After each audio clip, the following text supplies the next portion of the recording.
Good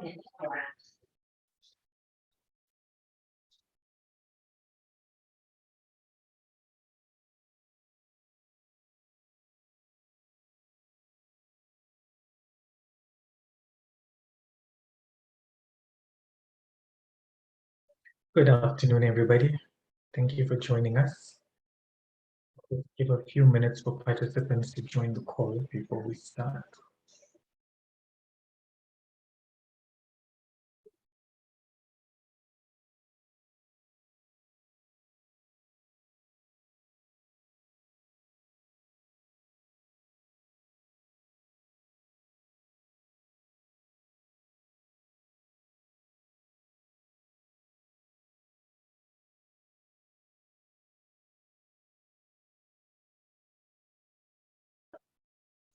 Good afternoon, Larato. Thank you for joining us.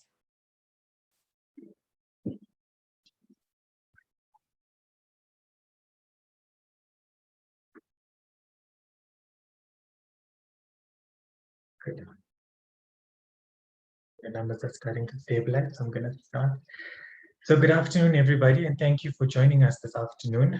Welcome to the third installment of the Driving Distributed Generation series of webinars. For those of you who don't know me, I am Naveshan Gavanda, the Chief Operating Officer of SAPIA, the Solar PV Industry Association. SAPIA is a non-for-profit industry association representing just under 540 members across the value chain of solar PV. Our focus is predominantly on policy advocacy and lobbying efforts to increase the share of solar PV in the country's energy mix and promoting our members, their services and products.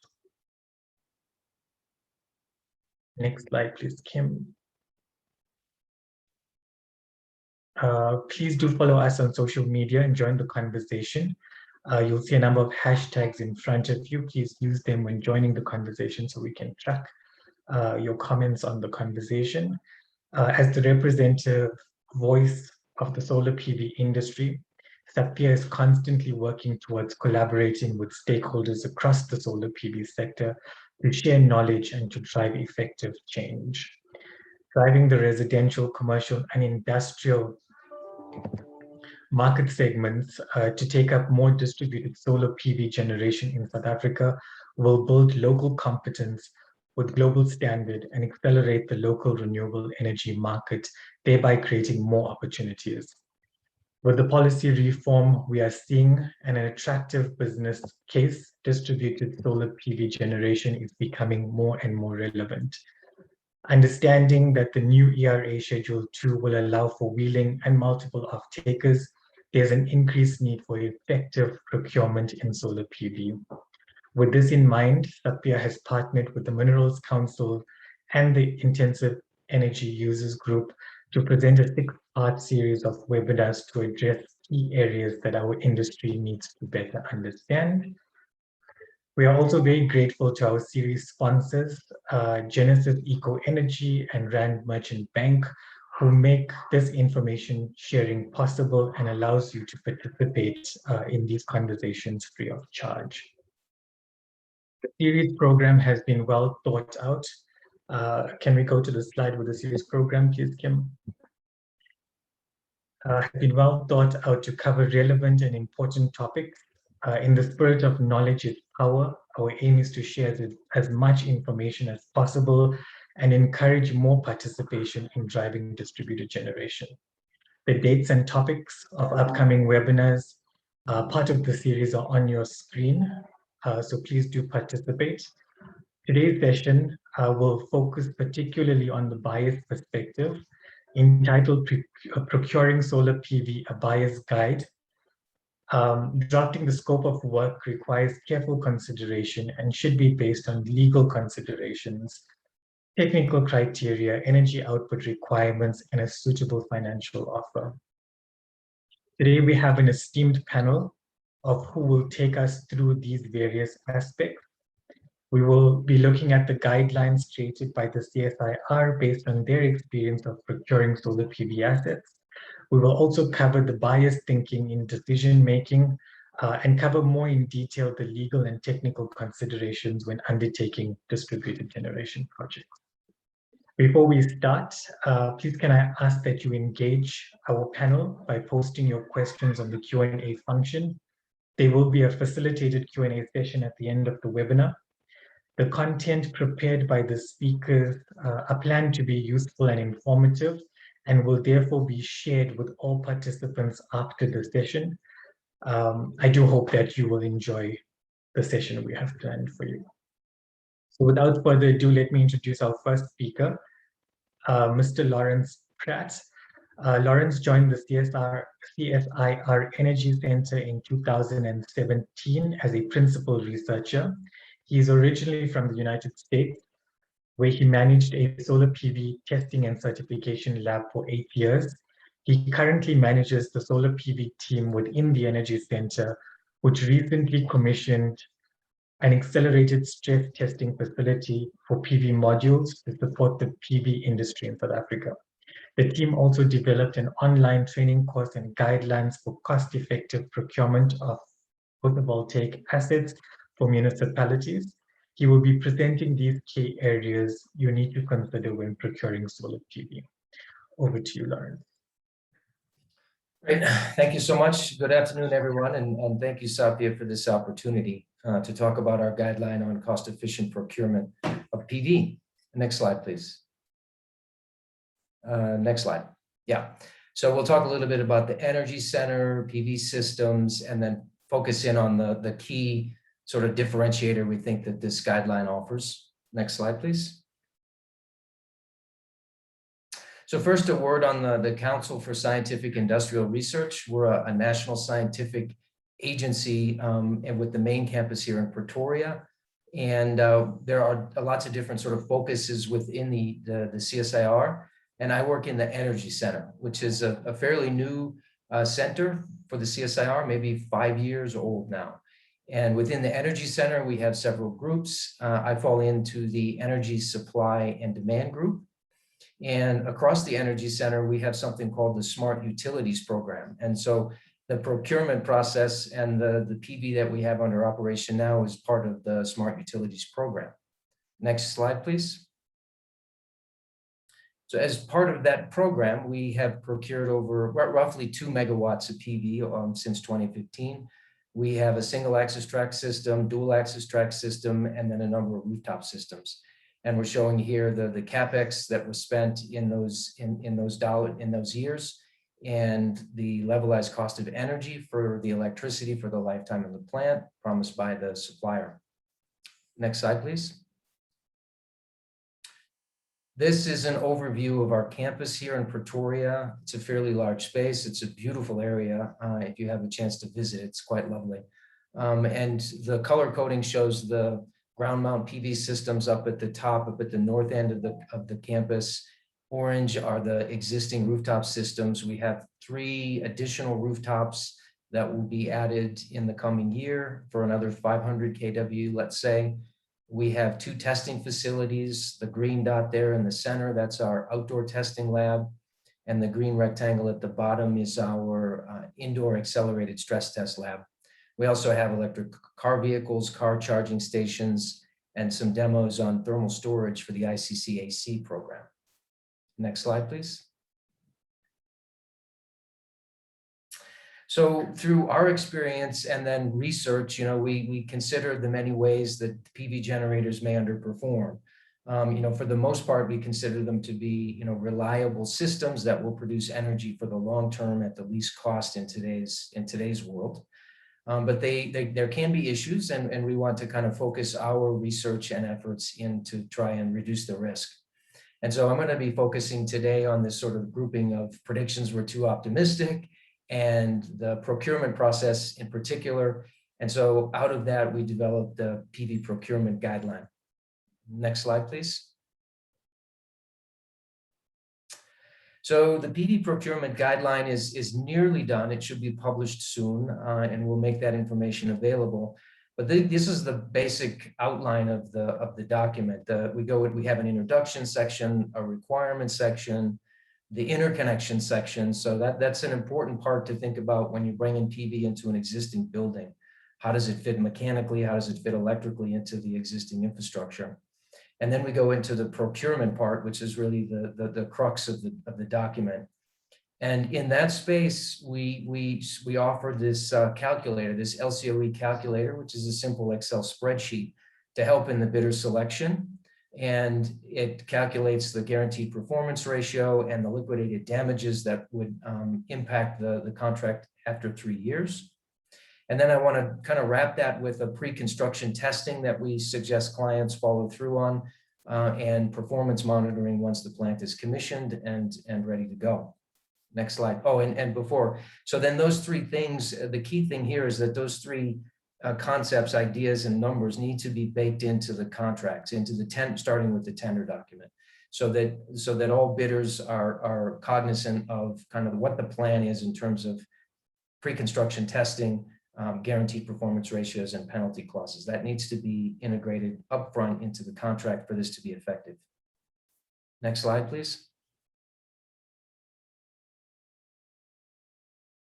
So these are really if I could boil down the whole 70-page procurement guideline, I would say, the unique part is really these three pieces here. And so, we make the financial decision for a tender, for a bid based on LCOE. And this is not such a novel concept anymore. It may have been in 2015.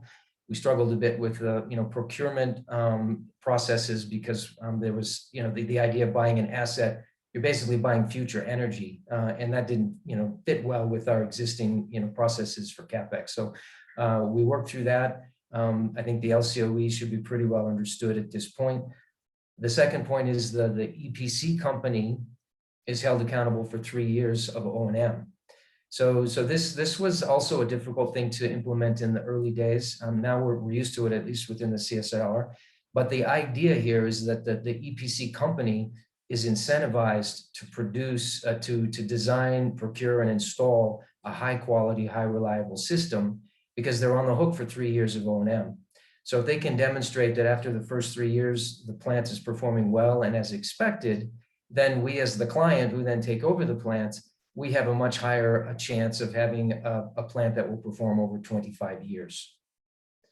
So then the third point is the financial penalty, or you'll see a reference to liquidated damages.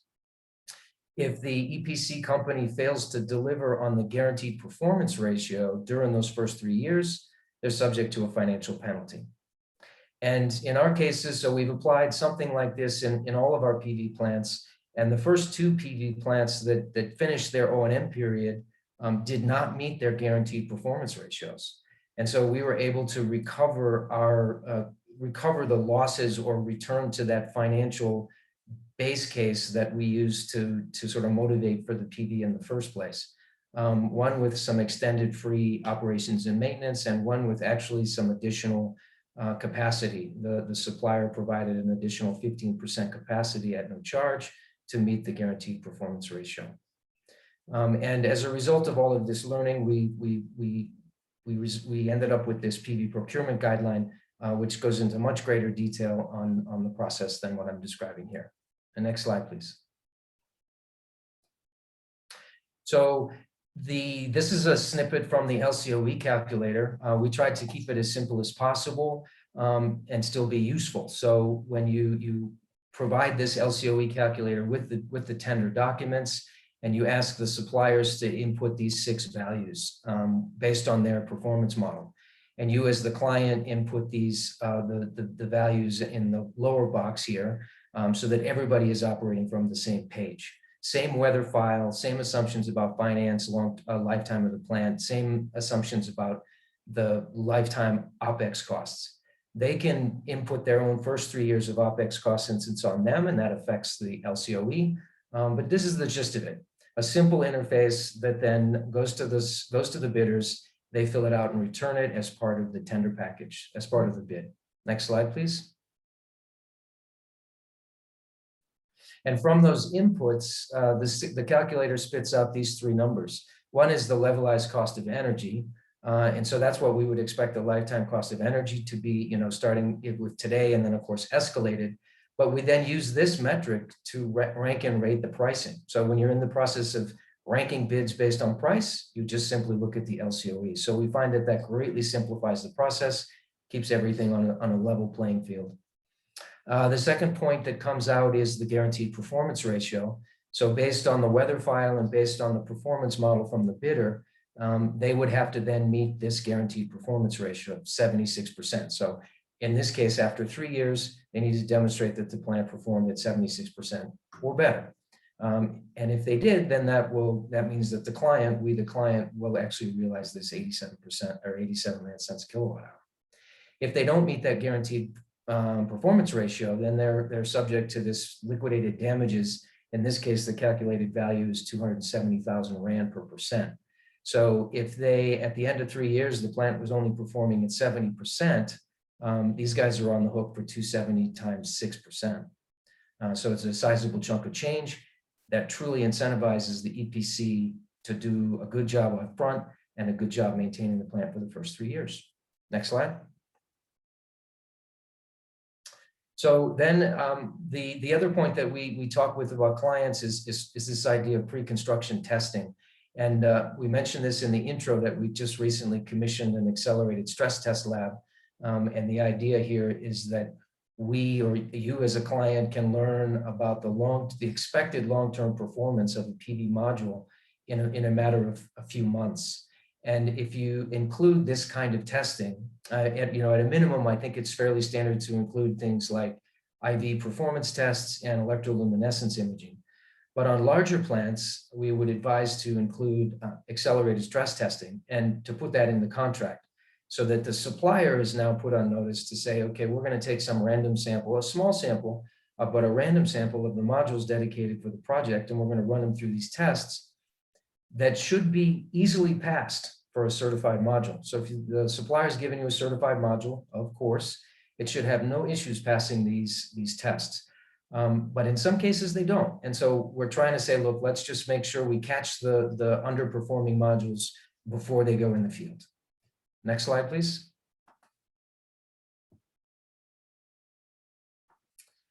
So here's some results of an initial test that we did, our PV scorecard, if you will, 1. And we had 4 different module types in here that went through a number of sequences. That first panel shows you the results of the damp heat sequence. And so you can see over time after initial damp heat 1000, damp heat 2000 hours, some modules had lost up to 9% power. And we knew that within 42 days. 42 days for the first damp heat, another 42 days for the second damp heat. So clearly you can see the red and the blue modules are very differentiated from the green and the orange modules in this case. We also run a sequence that includes mechanical load testing. The next sequence over is PID, potential induced degradation. And then the last panel of the TC is the thermal cycling.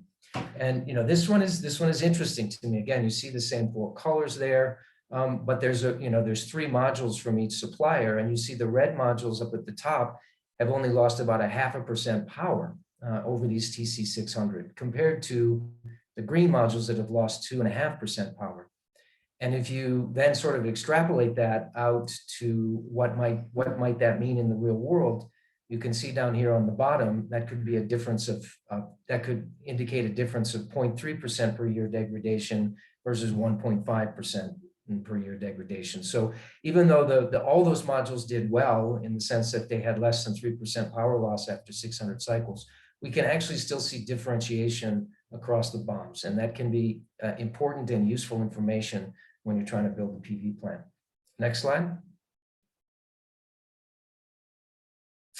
And then of course, so I've sort of done this a little bit out of order, but we did the procurement, then we did sort of the pre-construction testing, and now the plant is up and running, it's commissioned, and of course, operations and maintenance is critical. I think other people are going to talk much more in depth on this, but these are just some highlights of some of the things that we've noticed, and I just wanted to take an opportunity to share. At the top here, these 2 top panels show a week at the CSIR. So you can see our consumption, hourly consumption. The dark blue is what we buy from the grid, and the multicolors on top there are what we provide from our PV system. So we have the 4 PV systems and the Swanee at the base. And the first panel on the left there is mid-March before COVID-19 and the national lockdown. And then the panel on the right is mid-April, just 2 weeks after lockdown. So I just show this because there was such a dramatic change in our energy consumption under lockdown. And it actually, it impacted the overall contribution of our PV. We went from, in March, under full normal operations, 11% of our power that month was provided by PV. The following month under lockdown, 21%. We're still nowhere near backfeed. We're still entirely self-consuming our energy, but just a really interesting thing, kind of a side benefit of doing monitoring, right? If you have your data systems in place and you're collecting regular data and you're tracking issues, you can also address additional questions with that data. But more importantly, on the bottom, we're taking this approach of statistical process control for monitoring the process. And I bring this with me from my years at the Intel Corporation. Everything was sort of visualized and managed and maintained with statistical process control charts. So this is just kind of a long-term average with plus minus 3 sigma limits. And then you can clearly identify when your plant is going out of control, when there's some special cause that needs to be addressed. In this case, we had an issue with the tracker. And now more recently, you can see what's happening with our power degradation as a result of soiling. So we have the long dry winter in Pretoria, and you can see that downward trend is soiling. We've hit this sort of minus 5% mark, and that for us, that triggers operations and maintenance to go do a clean. Next slide. Additional resources, please visit the SIA website, the SSEG Municipal Training Port, if you want to go through the online training course that's derived from this PV Procurement Guideline. And also look for the PV Procurement Guideline to be published soon. We wrote this under contract and with great cooperation from the folks at the GIZ office. You can reach out if you're interested in to learn more about the PV module testing. There's an address there, an email address you can use there. Please click on this link to get a 4 or 5 minute video view of what the lab is and a little bit more about the broader Energy Center.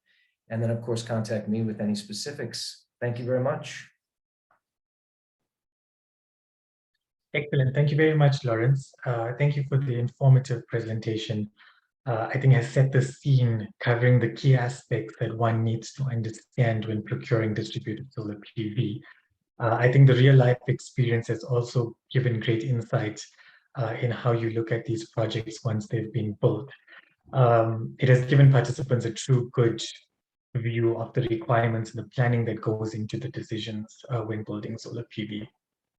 So thank you for that. Just a reminder to the participants to please use the Q&A function to pose your questions. There will be a facilitated Q&A session at the end of the webinar.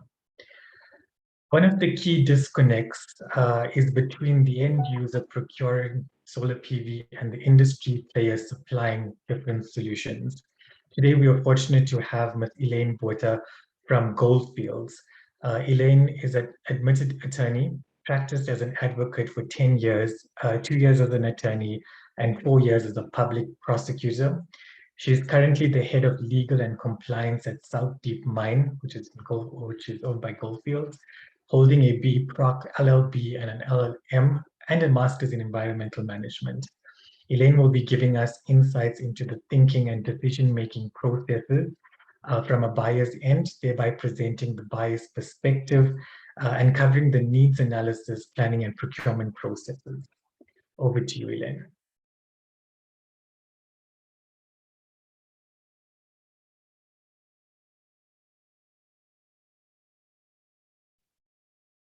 Elaine, you there? Sorry, I'm talking and there's just nothing. I do apologize. I'm just switching off my video as I might lose my Wi-Fi. And secondly, I just want to say that I'm not an expert in this field. My team was unfortunately not available to join me on this, but I will continue with the presentation. Thank you very much, everyone. So if we can go to the next slide, please. Okay, so if we look at Goldfields as a group, we have our energy footprint, we have different energy sources over a vast region. So we use gas, we use diesel, fossil fuels, hydro, solar, and wind. And if we look more specifically in the Americas region, 30% is hydro, 70% is gas. West Africa region and Ghana is 71% diesel, 29% gas. The South African region currently is still 100% based on coal, and the Australian region 1% diesel, 92% gas, 2% solar, and 5% wind. So looking at the carbon emission intensity for the South African region, it's currently at 2.1 tons carbon emissions per ounce, and versus 0.66 tons carbon emissions per ounce. And although our production in South Deep is slightly lower than other regions, this mismatch in carbon emission intensity is largely due to the carbon intensive supply, while other regions use energy sources that are cleaner than coal. If we can go to the next slide. So our group energy pillars for our energy are availability, reliability, affordability, and clean. These pillars inform the focus points for our energy performance as indicated on the slide. In terms of energy that is available, the focus is on de-risking Eskom power constraints that normally result in load curtailment up to stage 6, and making full use of the abundantly available renewable energy sources, in our case, at South Deep solar energy. Then secondly, energy that is reliable. This looks at de-risking the vandalism on the Eskom transmission infrastructure through emergency backup power. Then energy that is affordable. The focus is on reducing electricity costs and offsetting the annual Eskom escalations through continuous energy improvement projects and curtailing Eskom supply through independent generation facilities. And fourthly, energy that is clean. The focus is on generation facilities with low to zero carbon emissions. Now, the solar project supports availability, affordability, and clean, but it does not fully address the reliability as it is a grid-tied system.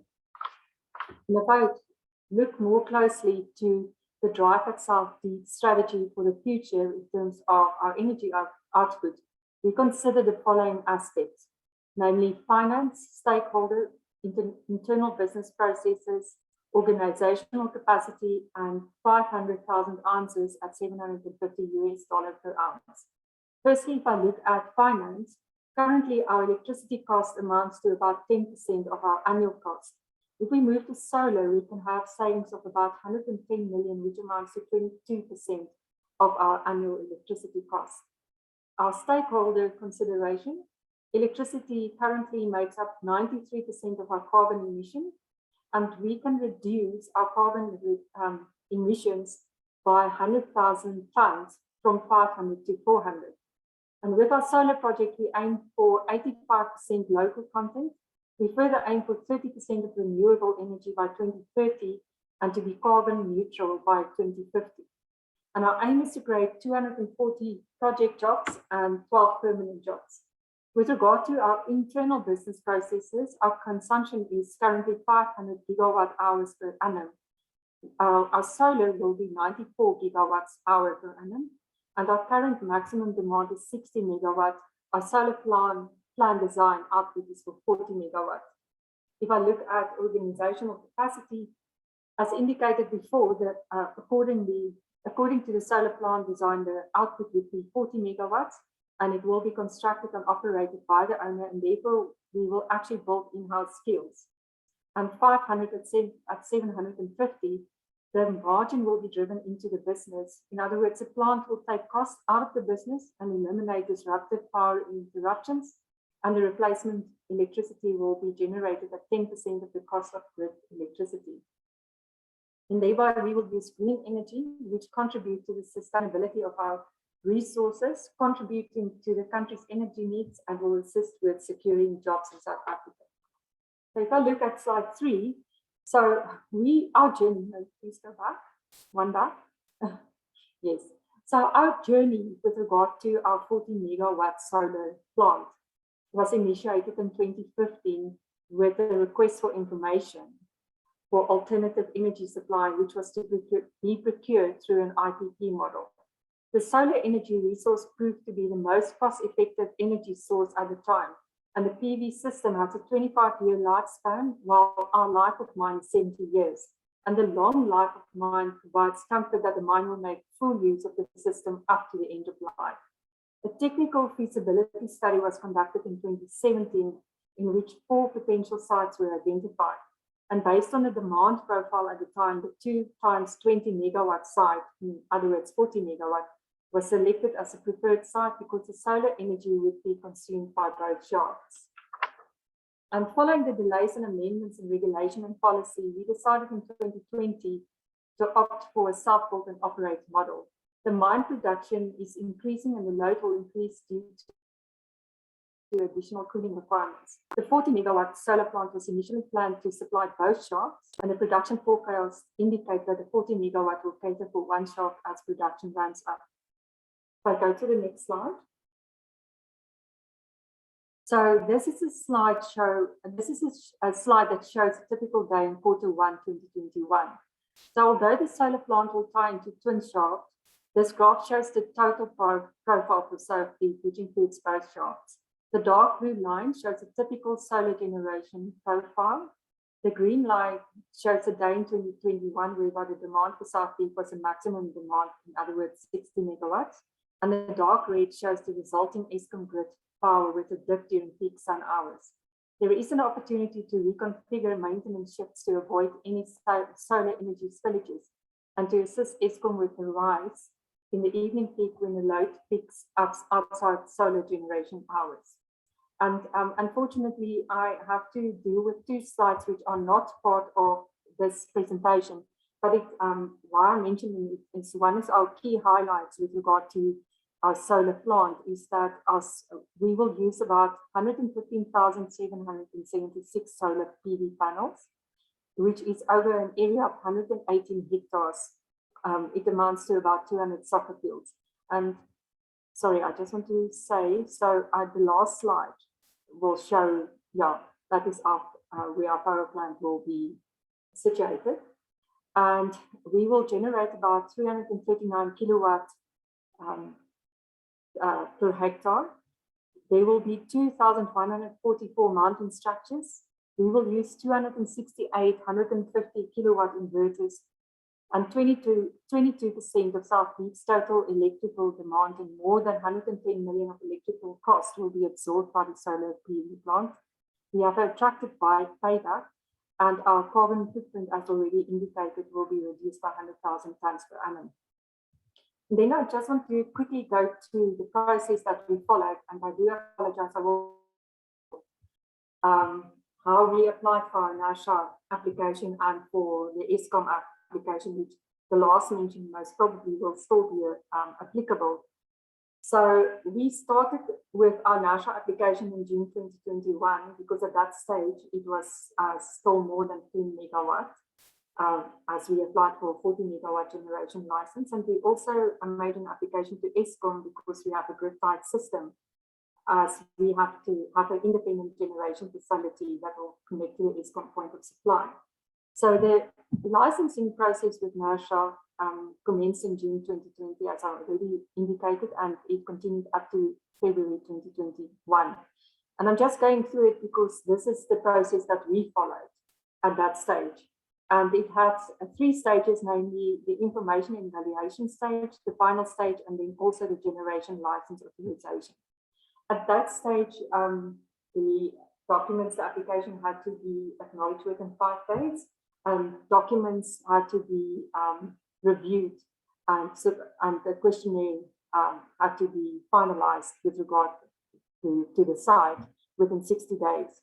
Thereafter, a public participation was held, whereby the National Electricity Committee reviews the recommendation of the public hearing and it provides a decision with reasons to the energy regulator. That took about 60 days, and thereafter we obtained the generation license authorization. Thereafter we, actually overlapping with it, we commenced in January 2021 to April 2022. This process will continue, the Eskom authorization process. So we had to, Eskom had to provide a cost estimate later, and with regard to estimate of the cost of the connection, which is valid for 12 months. That took about 90 days. Then we also had to provide a budget quote, which is requested by a customer for detailed interconnection whilst the CER is valid. And it has to be approved by the Technical Investment Committee. Supporting documents are letter confirming the engagement with NASA, proof of payment with a quotation fee, proof of land ownership, environmental impact authorization, and technical feasibility study. And lastly, then the commercial operation. We have to do a compliance test to ensure that the generation facility complies with all applicable laws and regulations, including the grid code and the NRS 048 prior to connecting the generation facility. And this is the end of my presentation. Thank you very much. Great. Thank you so much, Elaine. Thank you for giving us your experience of the 40 megawatt South Deep solar PV plant. Sustainability is key to many energy intensive users, as is the transition to clean energy. I think all businesses should be looking at efforts to reduce their carbon footprint. And solar PV electricity generation definitely provides a viable solution. The insights into the internal thinking and processes are incredibly important for industry players and other end users looking at solar PV as options. So thank you for covering all of those points for us. Our next panelist is Dr. Rainer Nowak. He's a director in the corporate practice group at Weber Wenzel. Dr. Nowak has been a member of the SAPIO board since 2011. He has studied at the University of Heidelberg in Germany and the University of Stellenbosch in South Africa. He commenced his professional career in Frankfurt offices of Clifford Chance before moving to South Africa in 2001 and joining the Weber Wenzel team in 2006. Specializing in foreign investment into South Africa, Rainer's practice has included a strong focus on the renewable energy sector in South Africa almost since its inception. He has advised a wide range of clients in renewable energy projects in South Africa, Namibia, and Kenya. His clients include permanent project developers, sponsors, financiers, contractors, and component suppliers. Dr. Nowak has closely followed and advised on projects participating in the governmental IPP procurement program and power projects in the embedded generation, distributed generation, and wheeled energy space. Rainer will be covering the legal considerations of procuring distributed solar PV. Over to you, Rainer. Thank you, Nivesh. And welcome to the participants. I'm talking about very basic legal considerations which a buyer will always have when starting a procurement process. Next slide, Kim. So I will firstly start talking about basic contractual structures that we see in practice being used. Then we'll discuss the typical contractual risks that arise and how those contractual risks are dealt with or on which of the parties in the contractual structures that risk lies. And then lastly, I will quickly go through basically a timing process or step-by-step process of the legal steps in a typical RFP process. Next slide. So the first contractual structure is one that sort of is probably to you most obvious, and that's the power purchase agreement structure, whereby you have a generator being a separate entity, and that entity enters into a power purchase agreement with an end user of the electricity, and the financing side and the construction side and the operation side, contractual side, is solely with the generator. If you have a wheeling a structure whereby the plant would be in a place different to the end user, you would also then have contracts between ESCOM municipality and the generator and the end user. But in that PPA structure, basically the only contractual nexus that the end user has is the power purchase agreement, and to some extent its own electricity supply agreement with the relevant utility. Next slide. The other structure that I quickly touch on, because we are asked many questions about that structure, is very similar to the PPA structure. It's what's referred to as the lease agreement structure. You see that here the contractual nexus between the off-taker in blue, the end user, and the generator in green is not a power purchase agreement, but a lease agreement. In essence, the commercial terms of this agreement are very similar to the power purchase agreement, in that the lessee receives electricity from the lessor, but legally speaking, the lessee rents the plant in order to generate electricity. That structure is an old structure which is based on previous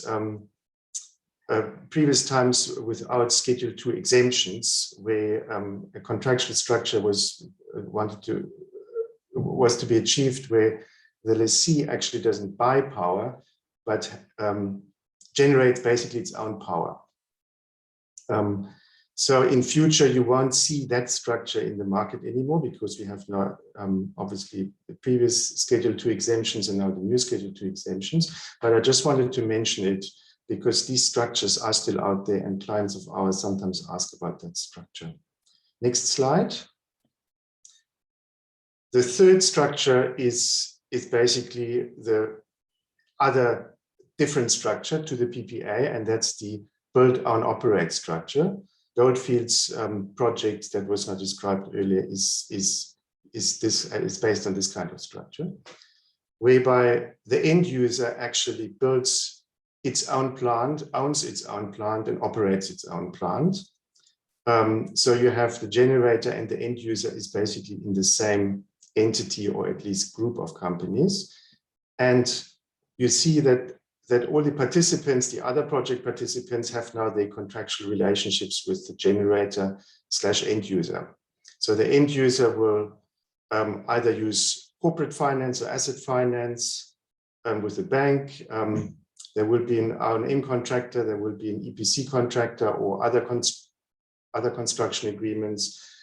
Typically, actually, what we see is that there is an EPCM contractor which manages the construction process. And if it's a wheeling project, you also have ESCOM and the municipality here with contractual relationships with the generator / end user. Next slide. What we see now in the market is that parties actually start structuring their projects by way of basically having the best of both worlds, the PPA structure and the build on operate structure.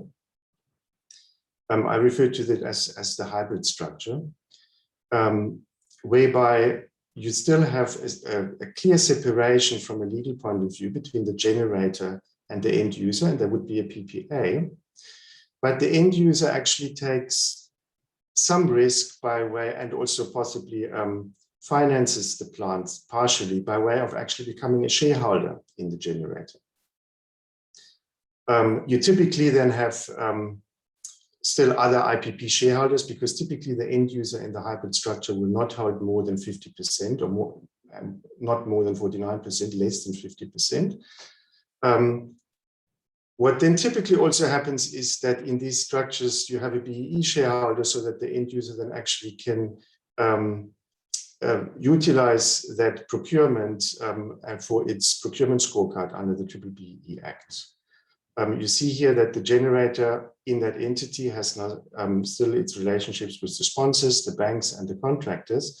But because the end user is now actually a shareholder, at least commercially, the end user takes some risk on the generation side.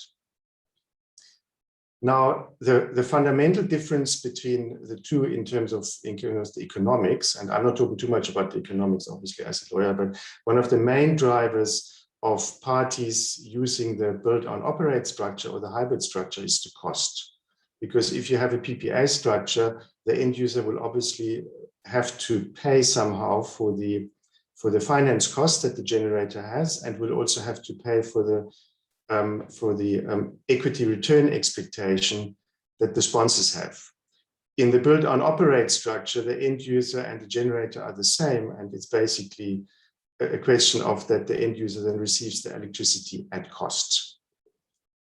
But that fundamental difference obviously also now has results in a difference as far as the risk allocation is concerned, and it's now for a buyer before the procurement process starts. Now, very important to weigh up on the one hand the financial advantages of the build on operate structure with the possibly legal disadvantages, and there we come to the next slide.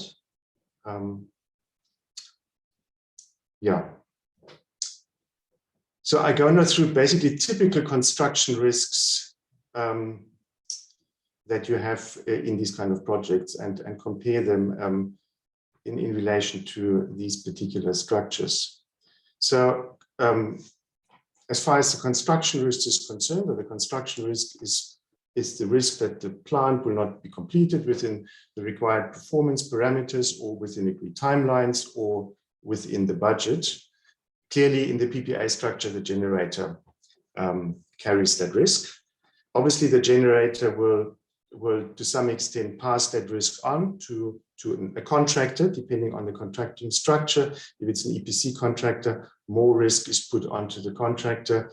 If you have contractual structures with multiple parties, then that may be different.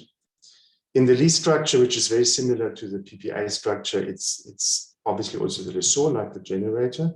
Now, in the BRO structure, the end user actually carries that risk. But again, the end user will try to pass on that risk to its contractors. So if I now say here, end user carries the risk here, then if the end user is able to enter into a cost-effective EPC contract, then a large part of the construction risk would obviously then lie with the EPC contractor, but that will obviously depend then on the risk package that is agreed in the EPC contract. Now, in the hybrid structure, the generator contractually will carry that risk, but there is then some commercial risk taken by the end user, because the end user will obviously partly pay for the construction and thereby has a commercial risk as far as the construction risk is concerned. Next slide, please.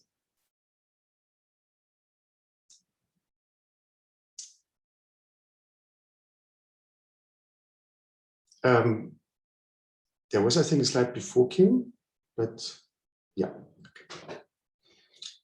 Operational risk, very similar to the construction risk. The operational risk is the risk that the plant will not be operated or maintained in accordance with performance standards, required performance and agreed performance standards. Again, in the PPA structure, vis-a-vis the end user, the generator will carry that risk. The generator will obviously try to pass that on to the own end contractor. Lease structure, the lessee, which is the generator, carries the risk. And again, in the build on operate structure, the risk lies in the first place with the end user, but again, it can be passed on to some extent to the own end contractor. That depends then on the terms of the own end contract. In the hybrid structure, legally speaking, the generator will take the risk, but because the end user is shareholder in the generator, there is some commercial risk on the end user. Next slide. That's a contextual risk that's highly negotiated fiercely negotiated in PPAs or other structures. That's the risk that the end users' operational requirements, they change, and these changes actually affect the electricity consumption, meaning that the end user does no longer need as much electricity as what was agreed initially in the relevant agreements. Typically, in a PPA structure, you have a take or pay obligation whereby the end user agrees to a particular offtake that you also have in the lease structure. And obviously in the build on operate structure, because there is no PPA and the end user has spent the capex, the end user legally and commercially carries that risk. And in the hybrid structure, the same. So as far as that risk is concerned, actually in all structures, it is the same. The end user will largely carry that risk. For that reason, actually, because this is actually, if there would be a structure available where the end user no longer has to carry that risk, and it would probably be with the PPA structure to some stage, then the PPA structure would become possibly more attractive. But at this stage, in current PPAs, mostly also in the PPA structure, the end user will largely take that risk. Next one, Kim. Force majeure, that's the risk that an unforeseeable event affects the construction or the operation of the plant. PPA structure, typically the generator, lease structure as well, build and operate structure, the end user. If the plant cannot be operated because of damage beyond the control of either party, then ultimately the end user will carry that risk. And in the hybrid structure, it's the generator. Next one.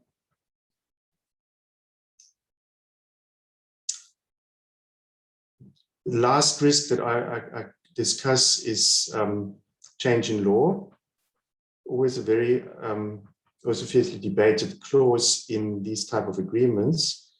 The risk that law changes can either affect the construction or the operation of the plant, and it can also play out in different ways. The consequence, the legal consequence, is also always quite dependent on how it actually plays out.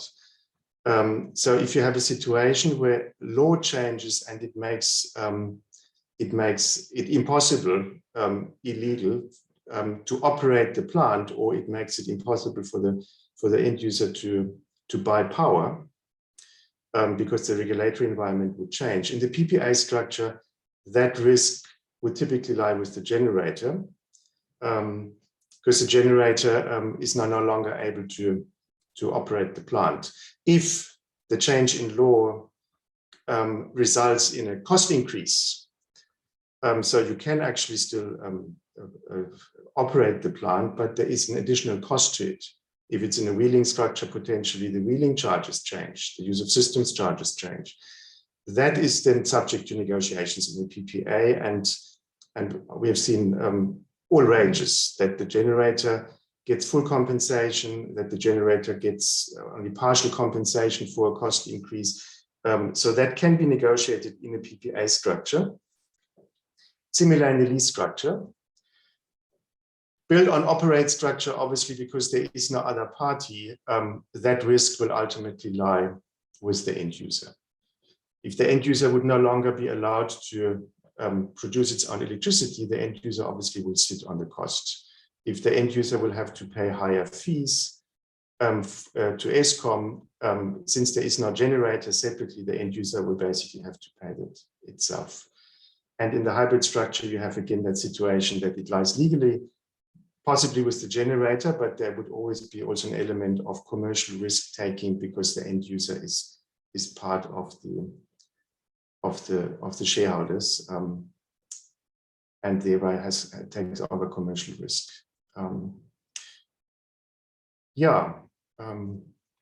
So that's to the, maybe in summary, before I go to that process here,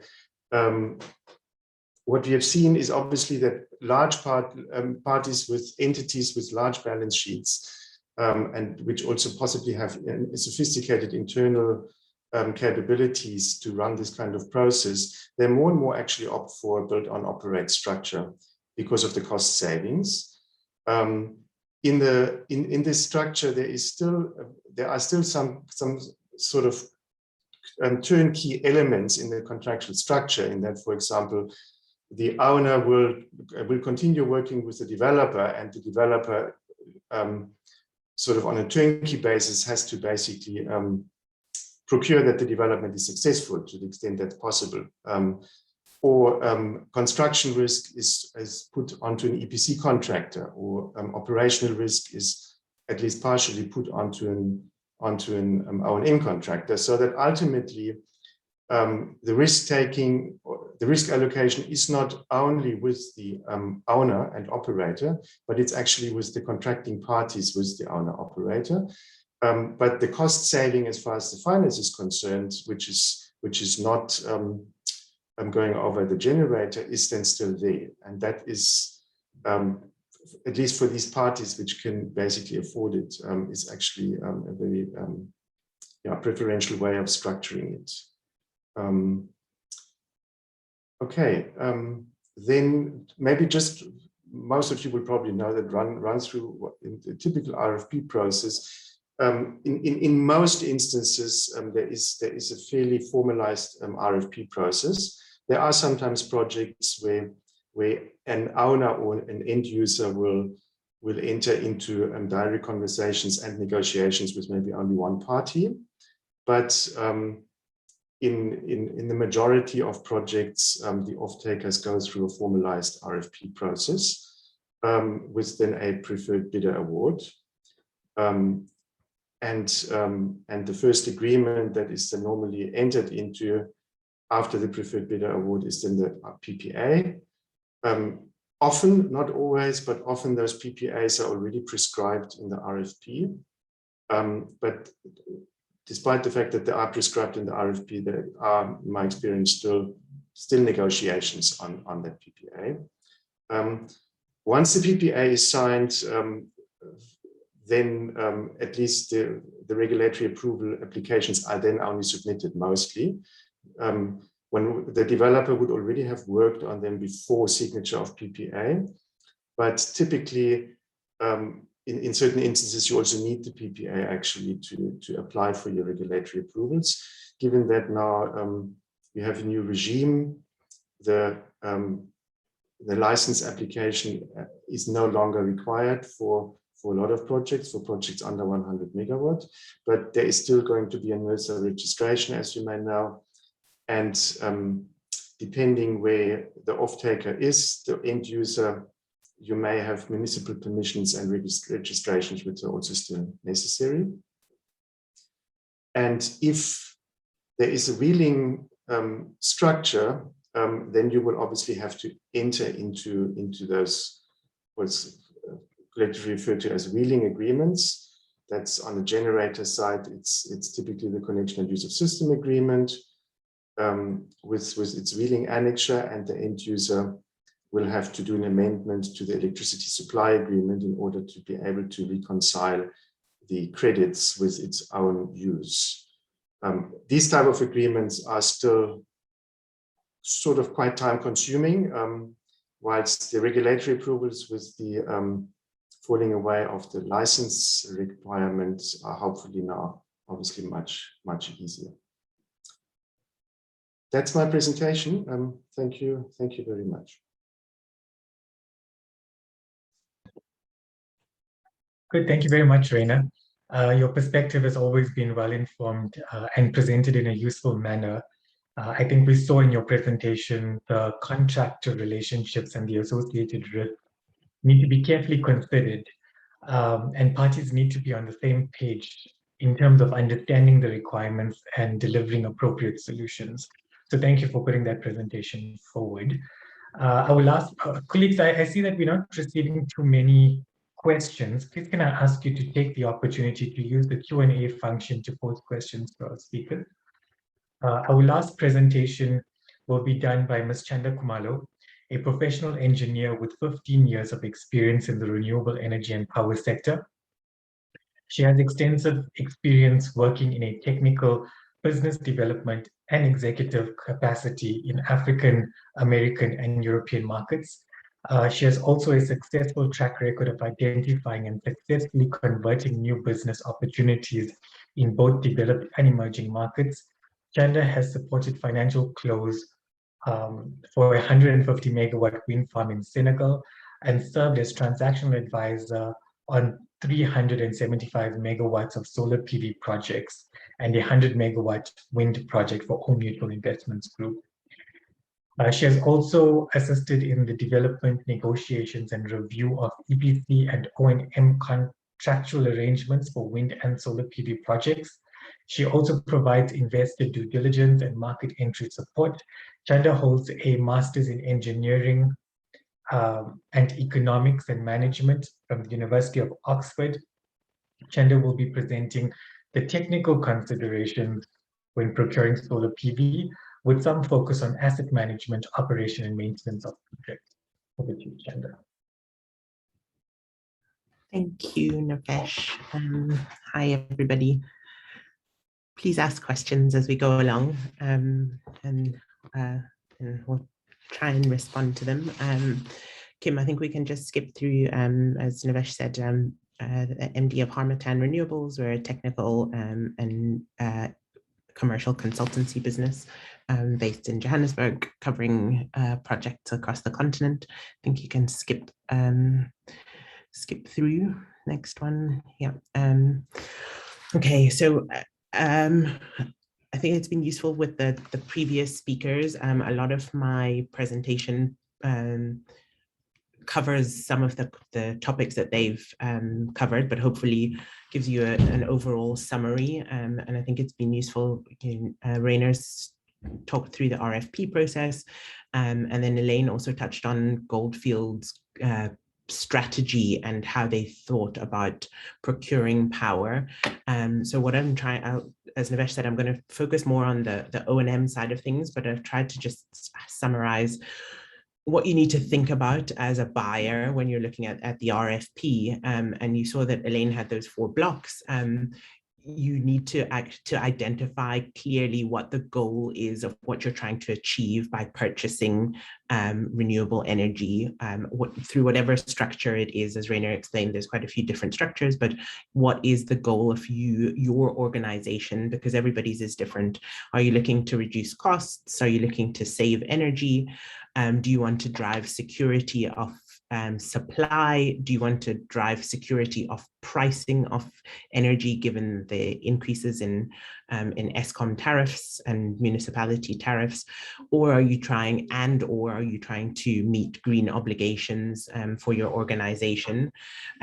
Generally, what people are looking for is the lowest risk, the lowest cost to meet your energy needs, and then to do that with the maximum reliability. We're all trying to avoid load shedding in whatever form. So I think you can skip to the next one, Kim. Thanks. So normally the RFP is structured in a certain way that it looks at things from a very financial and commercial point of view. And while there's nothing wrong with that being one of the criteria, I think it's very important for you to look at these projects technically. So normally your requirements for the RFP are that the bidders provide their financial capability, their track record, so their ability to stand against guarantees. Generally, there'll be your BE criteria in South Africa, and then the overall cost of the system or the tariff, depending on which way you're procuring it, and the installed capacity. So sorry, I'm just going to close this because then I can't see the slides.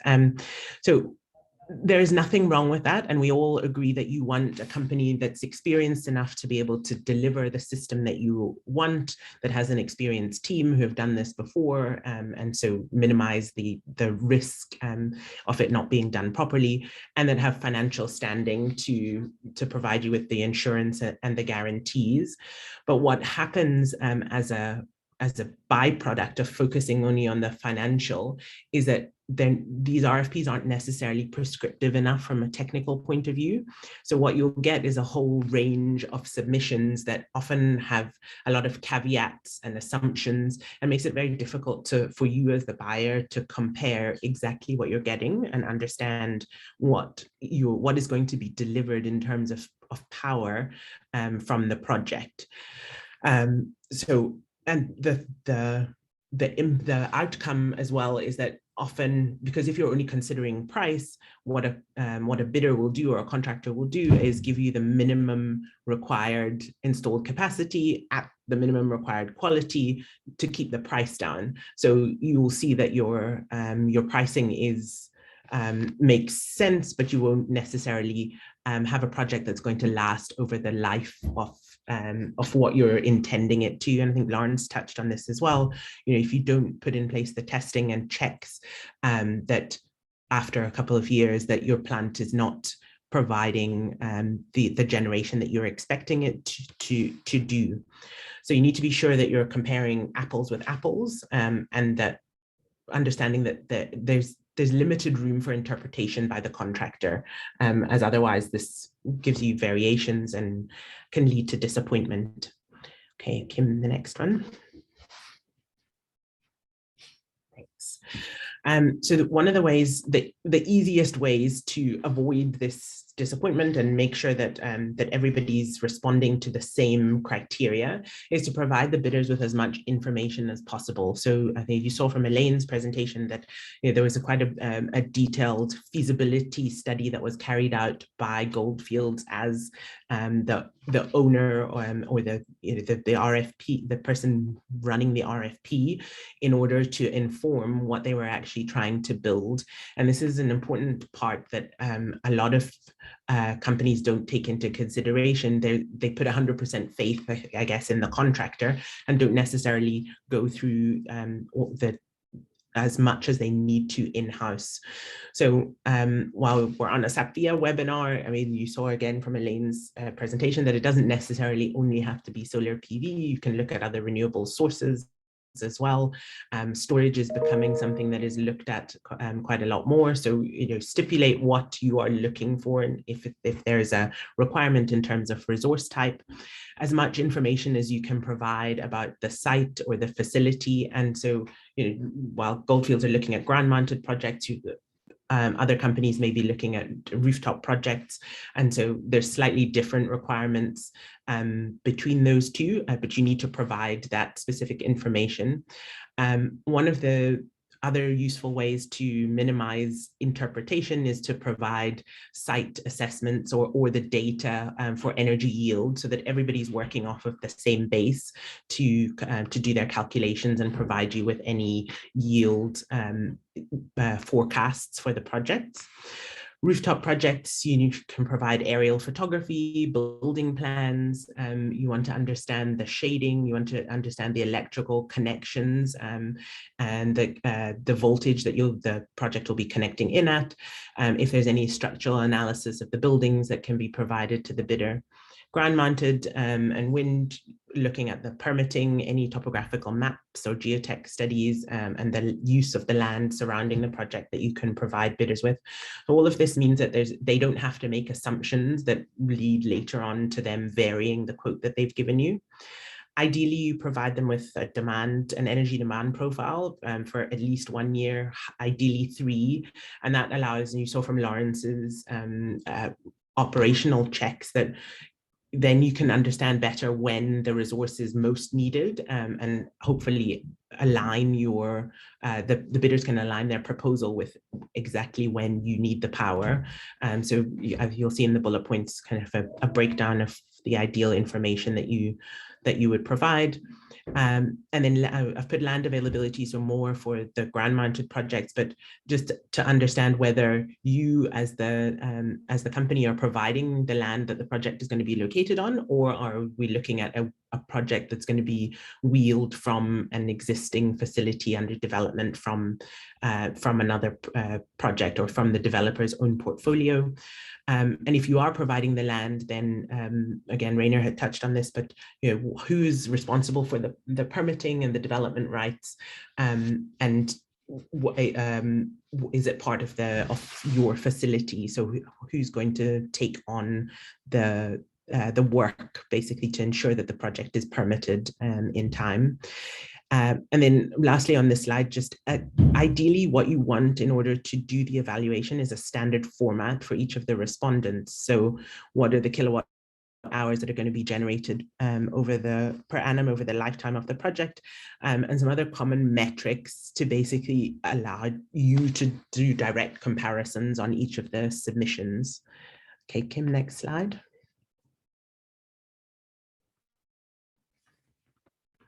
Thank you.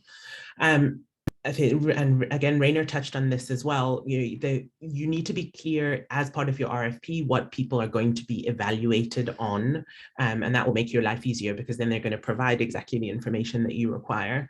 So what you want to get back is what their proposed technical approach is, information on the system. So I've just put in here your requirements in terms of modules, inverters, what monitoring and data acquisition systems are going to be provided, what the balance of systems components are going to look like.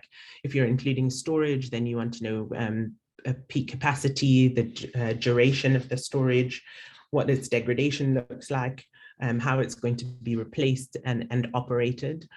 I've put here performance, not equipment. So your RFP can state whether you want a certain tier, do you want tier 1 equipment? Or are you flexible to what kind of equipment is provided? But ideally, what you want is performance rather than you as a company that isn't a PV expert specifying the specific equipment. So focus rather on the outcome than stipulating the steps, I guess. Again, Lawrence touched on this in his presentation, but you need to be very clear upfront what requirements people have to, or bidders have to comply with. So what are the standards that they have to comply with? What codes need to be complied with, both in the supply, but in the installation and the operation. And if you have a look on the PV Green Card website, there's a list of codes and standards that need to be complied with. So you should be able to just take a look at those. I haven't listed them here in detail. You need to require the levels of warranties that are going to be provided for the modules and the inverters. So your product warranties, your performance warranties. Lawrence again touched on the performance ratio guarantees, availability warranties. If you're going to require minimum response times when there's downtime in the system.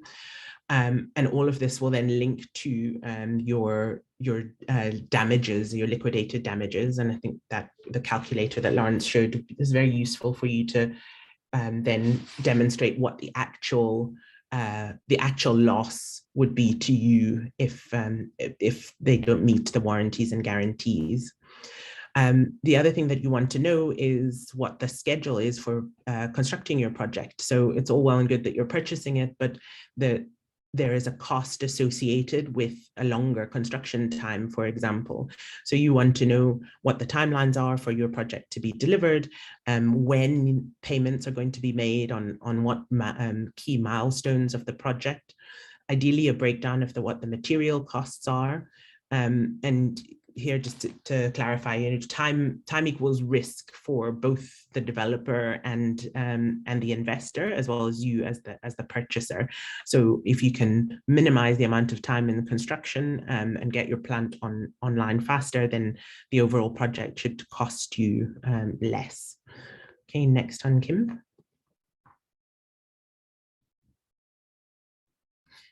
Again here, just while I said that the normal RFPs focus a lot on cost and not to the detriment of everything else, you still do want to know what the total cost of the project is.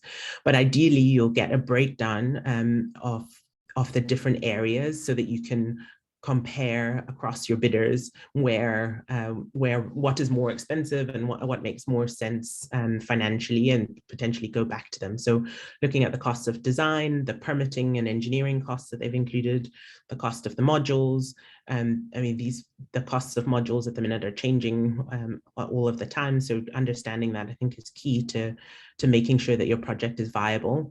Inverters and the other electrical components, plus your mounting systems, your monitoring, and then what the cost of your installation and labor is. So getting a breakdown of that so that you can understand where the margins are going is key. Okay, next one, Kim. So as I said, what our goal is really is comparing apples with apples. So you're going to then filter your responses based on the compliance tables that you've put in the RFP. and ideally consider the elements that are here. So what cost effectiveness, what is the technical approach and implementation? And when I say technical approach, that goes back to what equipment is being used, what performance guarantees are being put in place, how many kilowatt hours are guaranteed, and are those at the times that you need the power, and then the implementation of the system, which we'll go into a bit more detail on that, and then the ongoing support, which I've lumped together as kind of operations, and again we'll go into more detail of what you really need to understand from there, and then pulling in what is normally in there, which is the qualifications of the team that are doing it or the company that are doing it, their background and their financial capabilities. Okay, Kim, next one. So then what I've just gone into a bit more detail is, because again, what we often forget when we're running an RFP is that the plant has to be built and then the plant has to be operated. So it's important to plan for the construction and operation from the RFP stage, which makes it much easier for you to then track and monitor. What you want to do is, and again, Lawrence went into this in quite a lot of detail, is making sure that your plant and all of the equipment is tested and commissioned appropriately, and all of this is monitored as you build the project. So make sure the construction is closely monitored and controlled to track your progress. Again, that comes back to your schedule that you had put in place. So ensuring that they stick to that schedule, and that all the testing requirements are there to deliver a fully functional plant. So I've put in here the IEC standard for grid connected photovoltaic systems. Again, if you go to the PV Green Card site, there's a lot more detail on the different standards that you need to look at. But what you need to look at, or what the recommendation is really, is that commissioning is a two-part process. So construction ends, and you get sign off ideally from a third party for how the plant has been commissioned, and sign off that you can now pay the EPC contractor. All of the tests that you've stipulated in your RFP have been met and carried out, but that you also then have testing and verification after a year of operation. So again, as Lauren said, there can be degradation of your modules, issues with soiling, issues with data tracking and things like that. So you want to know that before your warranties run out, that you understand exactly what's happening on your plant, and you can go back to the EPC contractor to require them to fulfill those guarantees and warranties and make good the plant that they are supposed to have been built for you. Okay, I think, yeah, we can go to the next one, I think, Kim. Okay, so you've accepted, basically, you've commissioned your plant, taken over the plant, and accepted that the EPC contractor has handed it over to you. And now you have to run the plant for the 20 years of the life that you've forecasted for the plant. And again, often we forget that.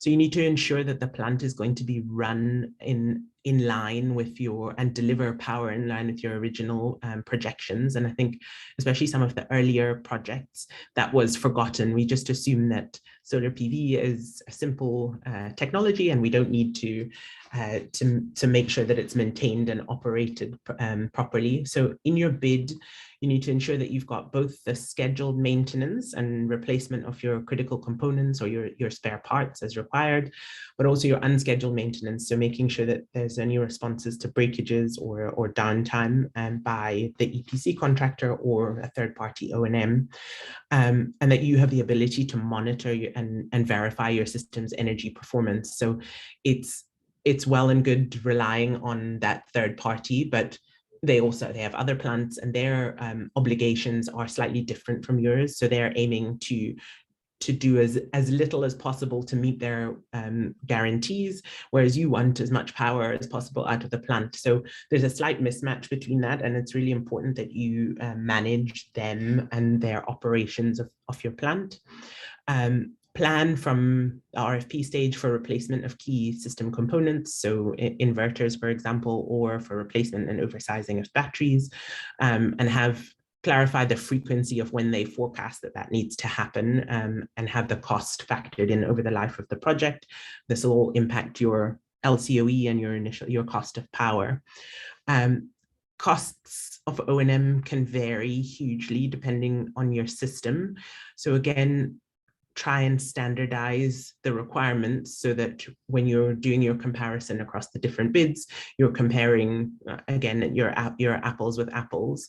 And the thing with O&M is what you want to try and do is keep the costs fairly, or keep the costs as low as you can, but understand that you don't want to lower it too much and then impact your performance.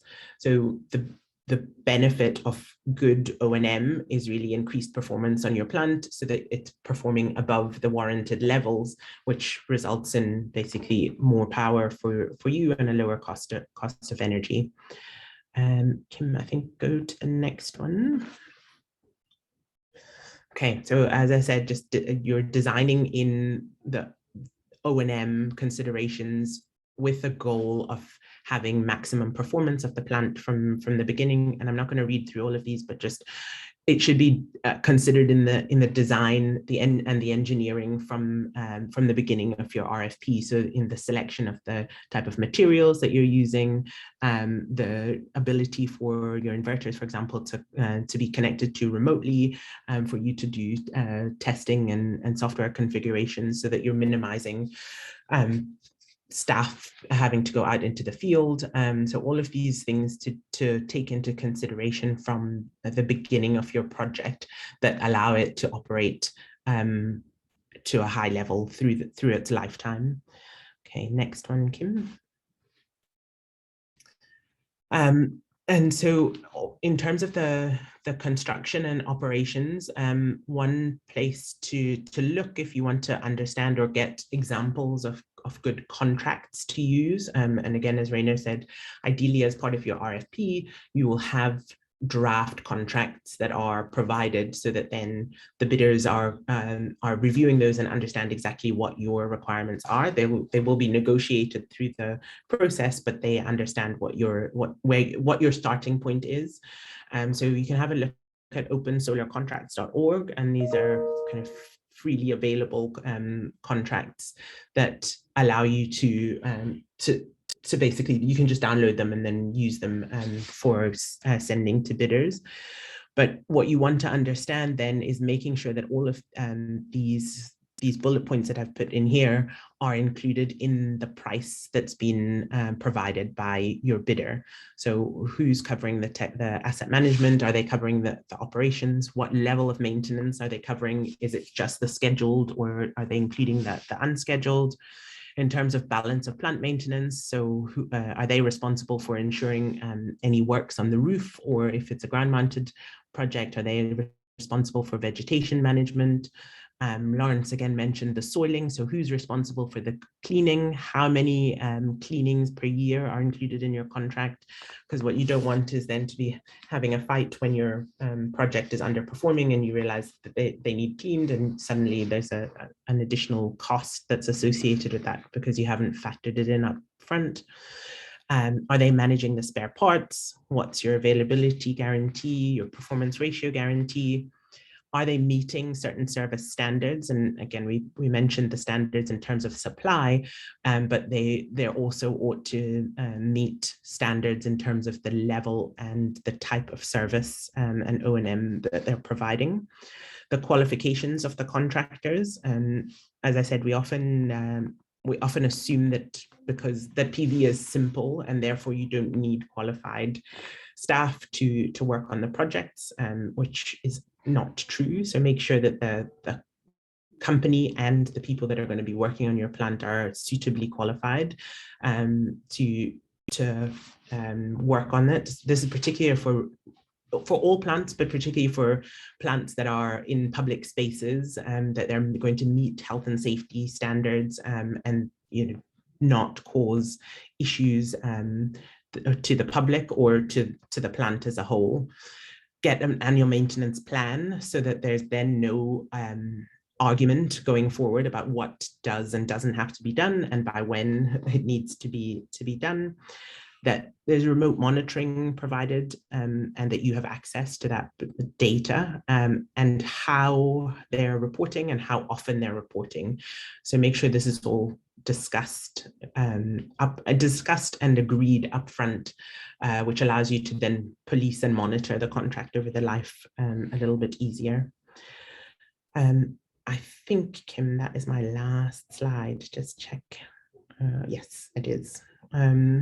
Okay, so hopefully that's given you kind of an overview of the technical considerations. If you have questions, my email address is there. Ping us a message and we'll happily respond. Thank you. Thank you very much, Chanda. Thank you for presenting a summarized version of the RFP process, stressing the importance of intention as to why you are looking to procure solar PV, highlighting the technical gaps in the RFPs that you've seen, commenting on the balance of price versus quality or price versus longevity of your plant, the need for preliminary feasibility, and sharing the best possible information available to you to ensure you get the outcome you're looking for. I'm sure your advice and tips through your presentation are very well appreciated.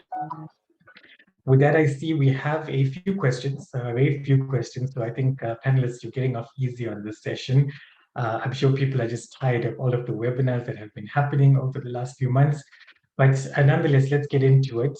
Kim, can I ask that we bring down the slides? And then panelists, please switch on your video so we can engage with the audience. I'm going to go through some of the questions. Let's start with you, Lawrence.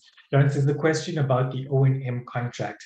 So the question is the 3 years sufficient for O&M considering field failures from year 4, 5, and 6 onwards?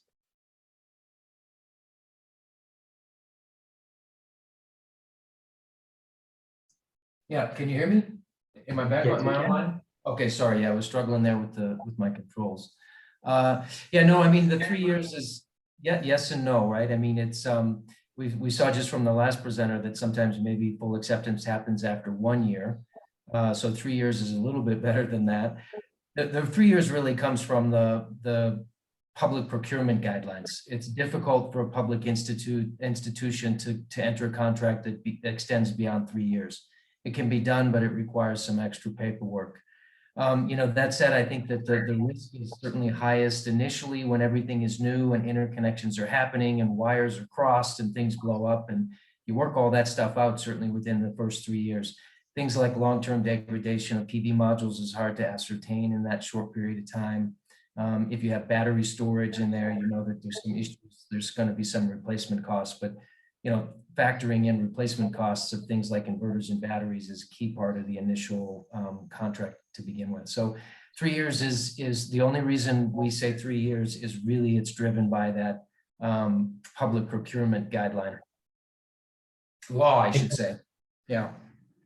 Thanks, Lawrence. Reina, I believe this question is for you. I'm talking about the different contractual structures.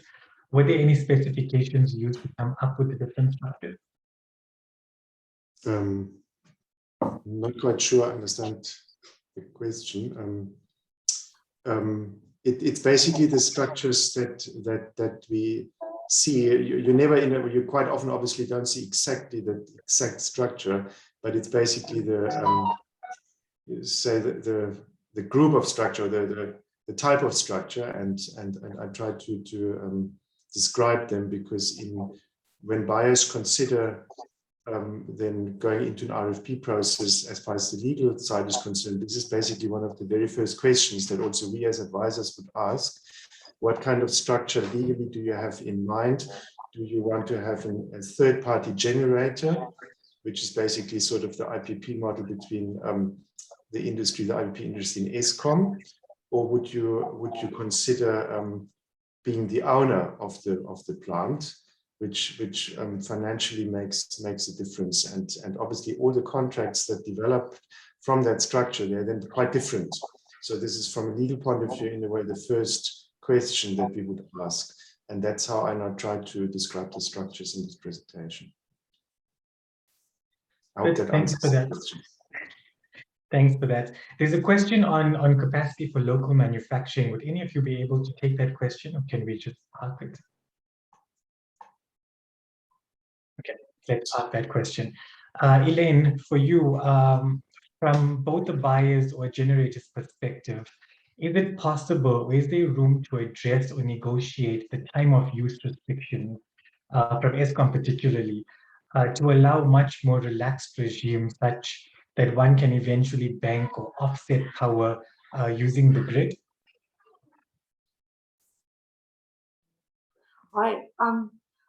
Can I revert on this question? As I said, I'm not a specialist in this. Sure. I can say that we did have engagements with Eskom and that they were quite strict. You know, there were certain requirements that we had to adhere to. And so I can rather revert and give a specific answer to this. Thank you. Lawrence, Chandler, you guys want to come in on the banking or offsetting of using the power grid?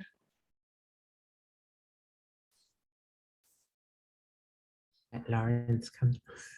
Go ahead. I'm a little, sorry, go ahead.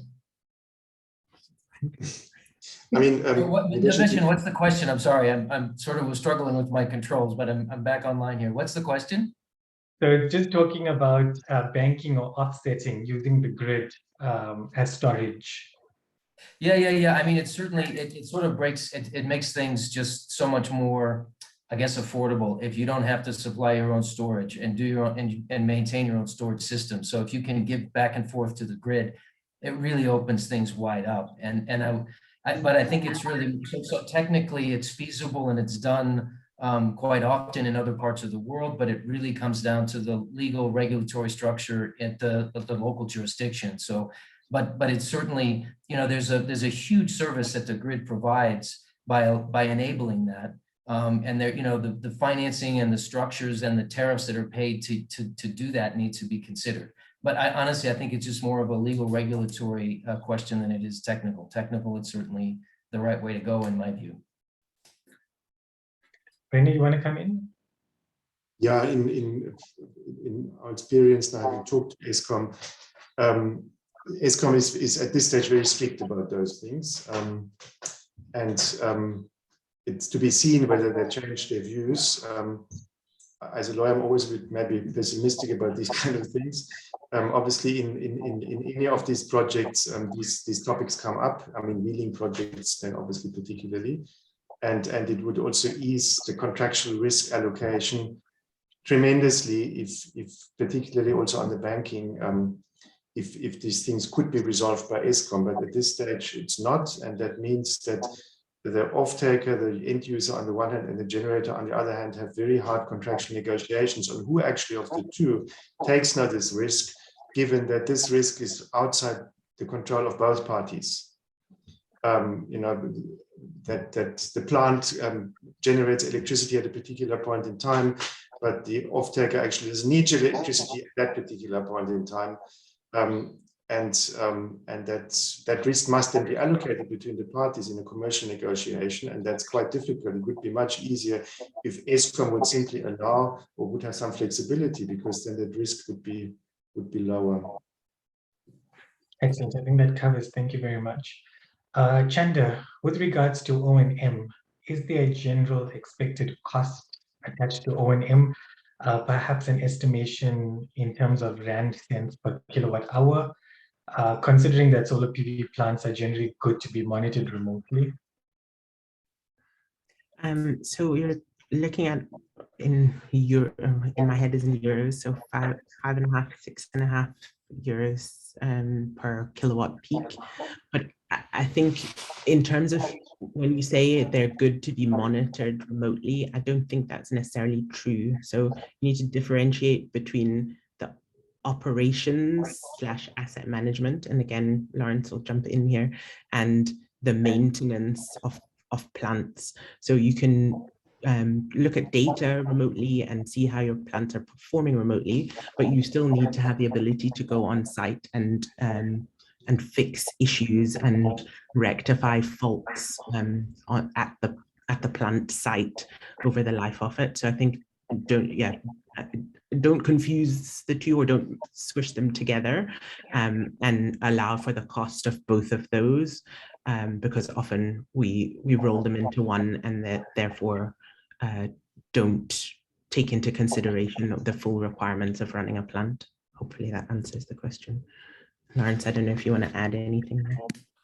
Yeah, I think I referred to the NREL study on O&M in the $15 to $18 per kilowatt peak per year. So we use like around this 250 rands per kilowatt per year, but it depends on the system type. So we just put out 2 RFQs, one for our Building 17 rooftop fixed tilt and one for our dual axis tracker. We got 3 bids back on each one, and they are wildly different. Wildly. And we were very careful. We put down a very specific scope of work that we wanted included. So again, it goes back to that contract, are you really going to deliver on this thing or not? And the surprising thing, or the eye-opening for me, was none of those bids came close to the original OpEx that we had estimated in our original business case. And in one case, I mean, one case was really quite extreme, but it would have tripled the cost of our LCOE. It's enough of an outlier that I can say, it's not in the game. But in every single case, our LCOE goes up if we accept even the lowest cost bid for that O&M. So I think that was a real eye opener for me. Interesting, very, very interesting. Jen, I'm going to move on to the next question.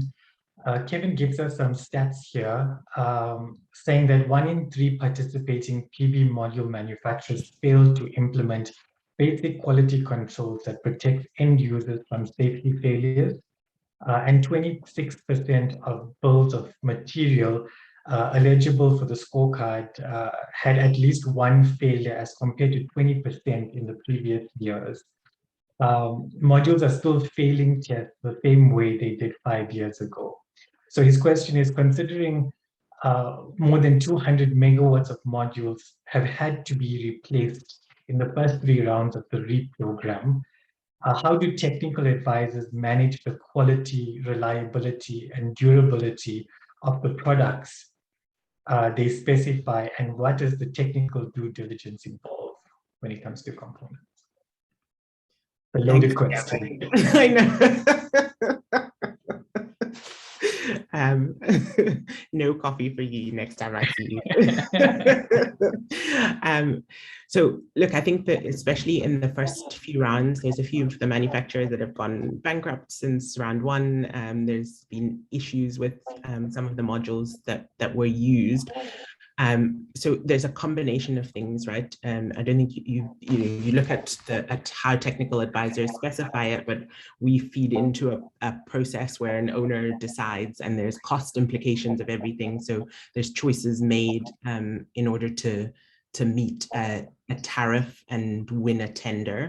And I think South Africa is probably not the only market where you see that the tender process sometimes results in plants that aren't necessarily the highest quality that you would see outside of a tender process, because people are trying to cut costs. I think especially in rounds 1 to 3, there was less availability of testing and of modules that would, in the early days. Now we have quite a few labs that we can do the testing here, but also often there's a cost or a cost-cutting exercise where people don't want to do testing at the manufacturer's facility, and then the testing once the modules arrive on site, and then the testing once they're installed. And again, Lawrence will jump in here, but it really that all of those that are recommended by technical advisors, it's the choice of the owner to implement them as they go along, and sometimes they aren't implemented.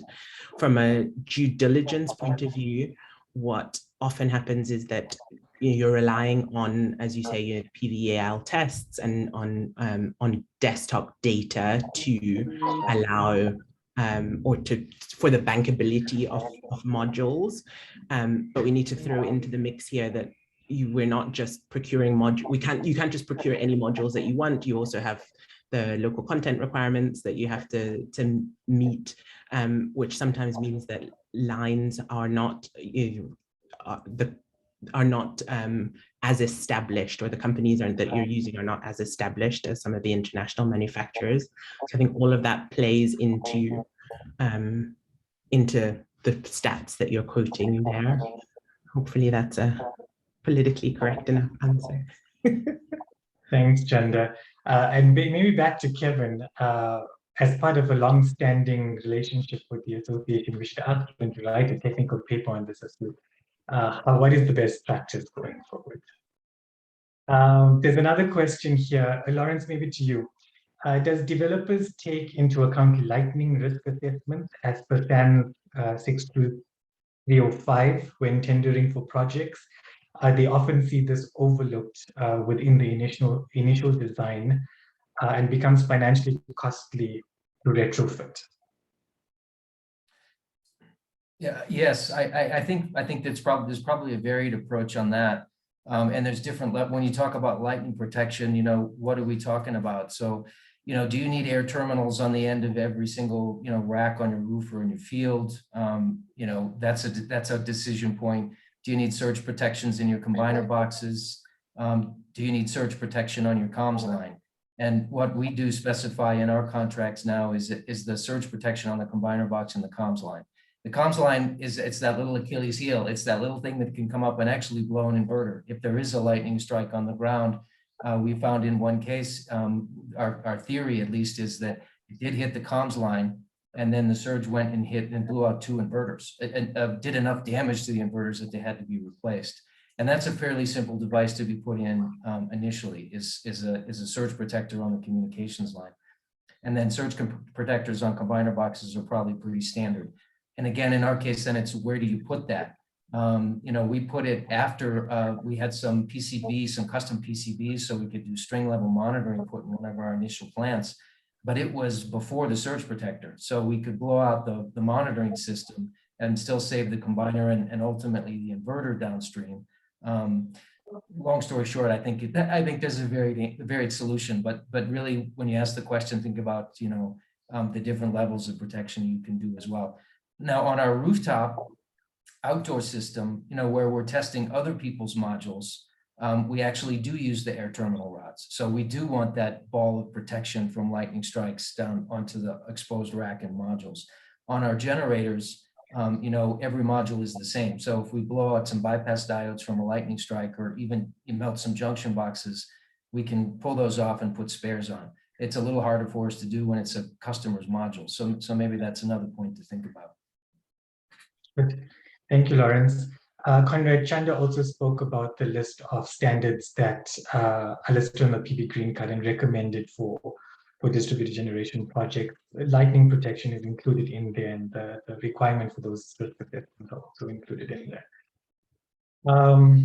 Reina, the next 2 questions I think are for you. So one is, are there any model EPC contracts available for ground mount solar? Yes, there are not models for ground mount solar, but there are model contracts, model EPC contracts particularly available. They're also used in the industry. Most people would know them. It's of the International Federation of Consulting Engineers, FIDIC. And they have published various books of various construction type contracts.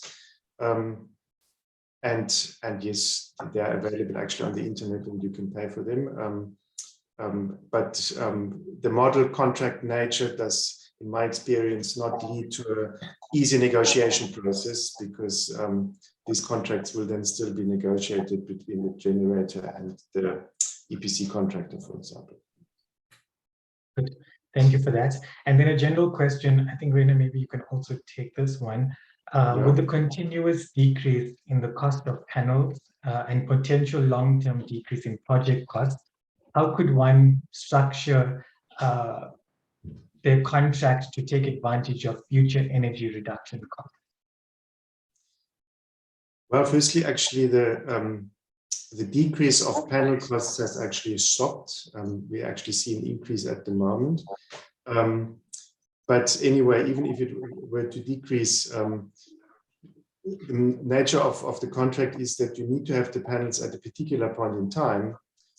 And and you will then have to pay the price at that particular point in time. So you can't really now sort of pay in future because the manufacturer wants to be paid on delivery of the panel. So I can't now think of a contract which could take into account panel decreases, which will happen, say, in 5 years, because you need to have the panels now, and I haven't seen this type of contract now.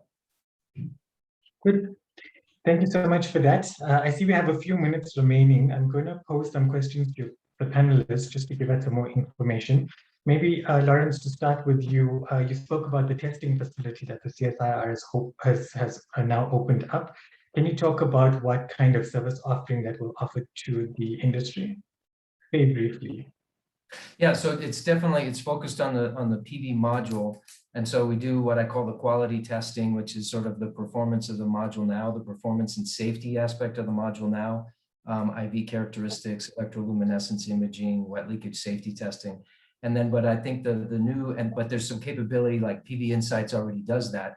And so we're, a little bit duplicating that effort, but we need that in order to bring our kind of new capabilities, which is the accelerated stress testing. So when people refer to the PVEL scorecard, for example, that does the ranking and rating of globally manufactured modules, they go through the damp heat test, the thermal cycling test, the HF test, and the PID test. That's the new capability that we brought to really sub-Saharan Africa. I don't think it exists yet anywhere else in sub-Saharan Africa. So you can use it for pre-construction. A lot of financial deals include pre-construction testing, where a 10 megawatt plus PV plant does random sampling from the bill of materials for that plant. So you're not just relying on the desktop data that Chandra referred to. You want to get real test data on representative modules from your supplier. And then you bake that into the contract and you look for the thermal cycle failures, the wet leakage failures, the cracks in the EL, and put clauses to protect yourself from that. And the idea there is to prevent or at least reduce the risk of having those 200 megawatts in the future having to be replaced. I've seen, in the short time that we've been open, I've seen some really surprising and unexpected results in terms of safety and performance right out of the box, and after some simple accelerated stress tests that the information turn only takes 10 days in some cases. So it's really that accelerated stress test capability to try and look into the future and say, what is this module going to do 25 years from now? Good. Thank you very much for that. Elaine, we haven't heard much from you, so I'm going to bring you back into the conversation. Can you tell us from a Goldfields point of view, how do you incentivize more participation, more local participation, more business woman-owned participation, more Black business-owned participation, more youth participation in renewable energy when you're looking at writing these RFPs and putting these projects out? Sorry, can you repeat your question? I couldn't hear it. Sorry about that. Sure. I'm just asking from a Goldfields perspective, how do you encourage more participation? Women-owned participation, Black-owned participation, youth-owned participation. How do you incentivize more new entrants participating in the space? Okay, so being a mine, we have to adhere to the mining chart and of course the BEE components. And that is something that we drive and that we have to comply with. So this has been a drive from the very start that we do consider women-owned, or rather, let's say, companies, industries, and people and persons that are recognized in terms of the mining charter, that we do consider them. Thank you. Good, thank you very much. And then Chandra, maybe to close with you, we are busy with the best practice guidelines for O&M. We're also in South Africa, we're also busy with the EPC best practice guidelines for Africa. Can you give participants some insights into what we are including in there and when they can expect these documents to hit their email boxes? Sure. So we're working with Solar Power Europe, and a lot of the SAPVIA members are contributing to rewriting the EPC and O&M guidelines, specifically for the South African market. What we've done, a lot of the work has been to include focus on the CNI space and the embedded distributed generation space. Those documents the first draft has been updated, and we are looking to finalize those over the next couple of weeks. So hopefully September, you should be receiving your versions of the updated guidelines. And there are also asset management guidelines available for those of you that want to have a look. You can check on the SAPVIA website. There's an Africa version of the O&M guidelines that is currently available, but yeah, hasn't been South Africa specified. And maybe to add on to that, I think to add to Rainer's discussion about the standard EPC contracts, the open solar contracts are not just for O&M, they're also supply and installation contracts on their standard versions of them. So you can have a look on there. Excellent, thank you for that. That now concludes our very insightful presentations for the day and a detailed Q&A session allowing us to better understanding procuring solar PV, a buyer's guide. We covered the best practice guidelines supporting distributed generation procurement, the implementation of this from the buyer's perspective, exploring some of the challenges and opportunities in the procurement processes for more meaningful participation. We also covered the legal and technical requirements to be considered and included for effective procurement for more solar PV being deployed. With that, thank you to the speakers for taking the time out. Thank you to the organizers, the SAPVIA team, our partners, the mineral councils and the energy intensive users group, and a big thank you to our sponsors, Rand Merchant Bank and Genesis Eco Energy, and not forgetting you, the audience, for tuning in. I wish you all a very good rest of the afternoon. Thank you. Thank you.